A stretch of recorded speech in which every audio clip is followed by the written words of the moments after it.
que eu não concordo quando a gente fala que o produtor vive um mau momento, né? Pelo contrário, eu acho que o momento é extremamente positivo.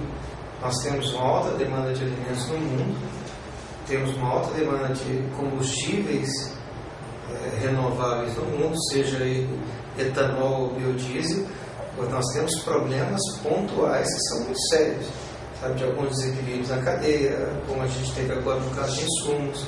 Esse que o Dirceu tocou, que é o principal, se você não tem a regra clara, e no Brasil antigamente se fala dos contratos, né? O problema do Brasil é respeitar contrato, e o produtor vive essa dificuldade, que às vezes o produto sobe, o produto dele, que é o alimento, por exemplo, a soja sobe, insumos disparam muito mais. Então realmente precisam ter regras claras, resolver os problemas pontuais, mas o momento atual da agricultura está no mundo todo um momento muito positivo.